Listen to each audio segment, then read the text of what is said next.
Grécia, país com 10 milhões de pessoas, estrategicamente localizado no cruzamento entre Europa, Ásia, Oriente Médio e África, considerado o berço de toda a civilização ocidental, originadora da democracia, da filosofia, dos Jogos Olímpicos, da política e de grandes princípios científicos e matemáticos. É um país desenvolvido e com alto padrão de vida e uma alta classificação no Índice de Desenvolvimento Humano, por muito tempo se mantendo entre os 10 mais altos do planeta.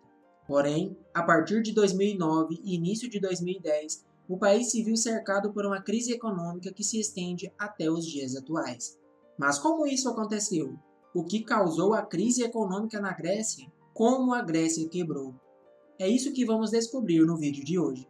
Em 2001, a Grécia aderiu à zona euro, e alguns especialistas consideram que a zona euro é parcialmente culpada pela crise econômica na Grécia. No entanto, a economia grega já sofria de problemas estruturais antes de adotar a moeda única. Durante os anos 80, o país sofreu altas taxas de inflação, altos déficits fiscais e comerciais, sem contar as baixas taxas de crescimento e crises cambiais. Para contornar essa situação sombria em sua economia, a adesão à União Monetária Europeia parecia ser a única saída. No entanto, a Grécia precisava fazer alguns ajustes estruturais para cumprir as diretrizes do Tratado de Maastricht de 1992. Esse tratado estabeleceria uma maior cooperação entre os Estados-membros por meio de canais econômicos, sociais e jurídicos. Foi esse mesmo tratado que lançou bases para a União Europeia. Sabendo que o tratado limitaria os déficits governamentais a 3% do PIB e a dívida pública a 60% do PIB, a Grécia logo tentou fazer com que a sua casa fiscal atendesse a esses critérios. A Grécia era membro da União Europeia desde 1981, mas não podia entrar na zona euro, pois o governo estava gastando mais do que arrecadava, gerando assim um déficit orçamentário muito alto e não passava nos critérios de Maastricht. Então, começaram a reduzir as taxas de juros e trouxeram capital de investimento e empréstimos ao país, além de adulterar os números orçamentários para atender aos requisitos de entrada para a moeda única da zona do euro. Com isso, é claro, o tratado foi assinado. Mas o que era para ser uma solução acabou contribuindo para que a situação econômica ficasse ainda pior. A partir de 2001, ao adotar o euro como moeda, a Grécia aproveitou que sua economia se mantinha estabilizada e passou a fazer uma série de investimentos que eram de alto custo. E para fazer isso, foi necessário realizar alguns empréstimos. Agora, fazendo parte da zona euro, ficou mais fácil para o país conseguir créditos com bancos europeus e seus investidores internacionais, que confiavam na credibilidade da União Europeia. Mas o país continuava gastando mais do que arrecadava, aumentando a sua dívida externa. O gasto público, por exemplo, aumentou cerca de 50% entre 1999 e 2007, muito mais do que em outros países da zona do euro. Com tudo isso acontecendo, a União Europeia decidiu então investigar as contas do país e descobriram que os gregos haviam mascarado uma série de dados. Em 2004, o governo grego admite abertamente que seus números orçamentários foram adulterados para atender aos requisitos de entrada para a moeda única da zona do euro. Pode ser que neste momento você esteja se perguntando: por que a União Europeia não impôs sanções à Grécia, mesmo ela tendo admitido? Havia 3 razões. Primeiro, a França e a Alemanha também estavam gastando acima do limite na época, e eles seriam hipócritas ao sancionar a Grécia, tendo outros membros não cumprindo as medidas de austeridade. Segundo, havia incerteza sobre exatamente quais sanções aplicar. Eles poderiam expulsar a Grécia, mas isso seria perturbador e enfraqueceria o euro.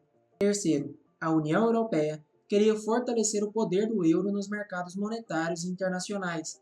Um euro forte convenceria outros países da União Europeia, como Reino Unido, Dinamarca e Suécia, a adotar o euro. Como resultado, a dívida grega continuou a aumentar até a eclosão da crise em 2008. Durante os anos 2000 a 2007, a Grécia teve um crescimento econômico significativo de 4,1% ao ano, proveniente ao acesso de créditos baratos que o país fazia através do Tratado de Maastricht. Mas sua economia não era competitiva, que o país vendia menos do que comprava do exterior, criando um déficit comercial significativo. Além disso, parte dos gastos é devido à grande quantidade de dinheiro público gasto na manutenção das atividades básicas do Estado, além do aumento do salário de funcionários do governo. E como era de se esperar, a crise financeira global que começou entre 2007 e 2008 expôs a verdadeira natureza do conflito financeiro da Grécia, dando origem à crise econômica grega que conhecemos hoje. Os 5 países europeus mais atingidos pela crise foram chamados de PIGs, fazendo uma referência a porcos.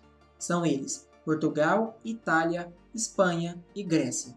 Esses países foram atingidos porque suas economias não estavam estruturadas de maneira suficientemente forte para aguentar os abalos econômicos da crise. Os gregos, com certeza, foram os que mais sentiram essa crise. Em 2009, o país revelou que o déficit orçamentário havia ultrapassado 15% do seu PIB. As agências de classificação de créditos logo rebaixaram as classificações de créditos da Grécia.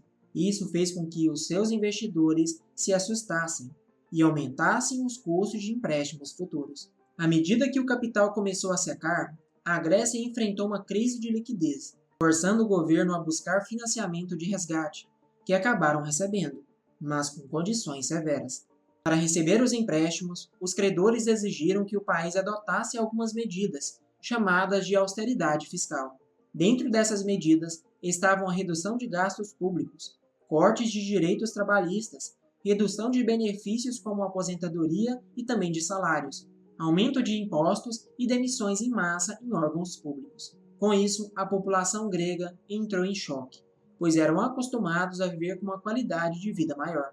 Para evitar uma possível inadimplência, que poderia afetar toda a União Europeia, foi fornecido à Grécia, através do Fundo Monetário Internacional e da União Europeia, um empréstimo de 110 bilhões de euros ao longo de 3 anos. Ele seria dividido em várias parcelas, que seriam depositadas à medida que a Grécia cumprisse as exigências impostas por esses órgãos, o que resultaria em novas medidas de austeridade.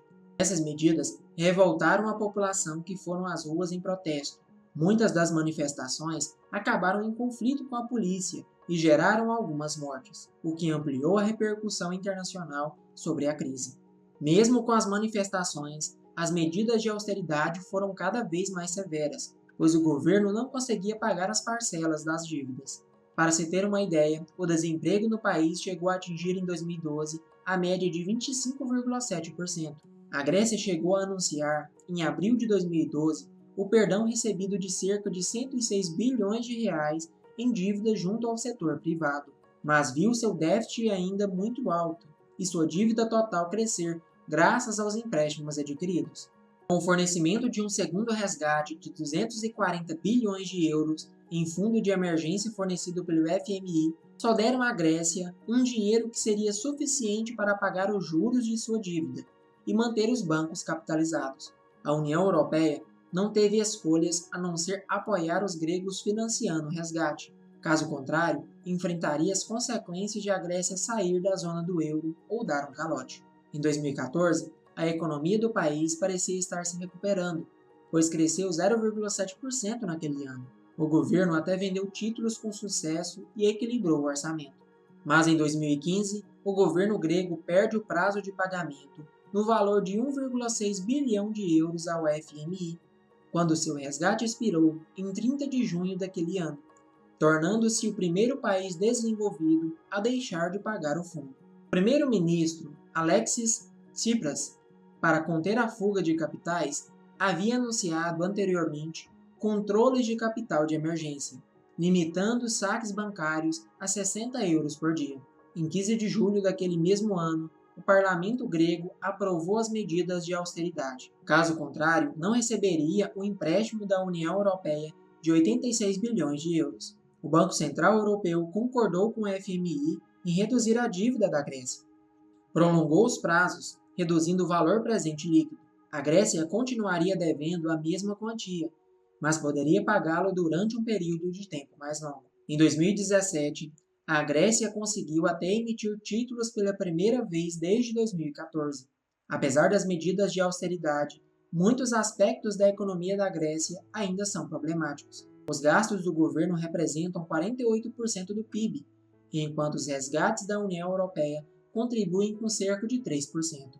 A partir de 2017, a Grécia dependeu do turismo para 20% do PIB, pois a burocracia muitas vezes atrasa os investimentos comerciais por décadas. O turismo é uma importante fonte de arrecadação para a Grécia, que registrou entre 25 e 30 milhões de entradas de visitantes e turistas nos últimos anos. Em 2018, a Grécia recebeu seu último empréstimo de credores europeus, completando um programa de resgate iniciado em 2015, o terceiro do país desde 2010. No entanto, a Grécia agora deve à União Europeia e ao FMI cerca de 290 bilhões de euros, ou 330 bilhões de dólares, parte de uma dívida pública que subiu para 180% do PIB.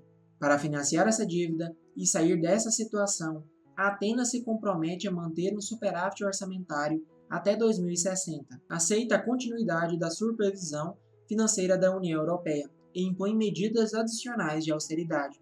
Autoridades da União Europeia saudam o resgate como um sucesso, apontando para o retorno da Grécia ao crescimento. O desemprego também caiu em 20%, e embora continue sendo o mais alto da União Europeia. O FMI, no entanto, sustenta que a economia grega, que encolheu 25% desde o início da crise, provavelmente buscará um alívio da dívida. Em 8 anos, a Grécia recebeu mais de 200 bilhões de resgates e o país conseguiu se recuperar o suficiente para se defender. Após encerrar o programa de resgate internacional, a economia grega até chegou a crescer 1,6% e em 2019, 1,9%. Porém, com a chegada da pandemia, a inflação desencadeada, a guerra na Ucrânia e a mais possível recessão na Europa têm feito os fantasmas da década passada retornarem a esse país. Recentemente, a inflação na Grécia ultrapassou 9%. Um mês depois, o aumento dos preços dos alimentos e energia foi de 10,7%. Apesar desses números, os especialistas acreditam que a Grécia não esteja na mesma situação de antes. Mas e você? Se chegou até aqui, deixe seu like e me diz nos comentários. O que achou de tudo isso? O que a Grécia poderia ter feito para contornar a situação? Há quem defenda que os resgates serviram apenas para que os credores fossem pagos. Outros defendem que seria melhor o país voltar à sua moeda de origem, o dracma. Até o próximo vídeo.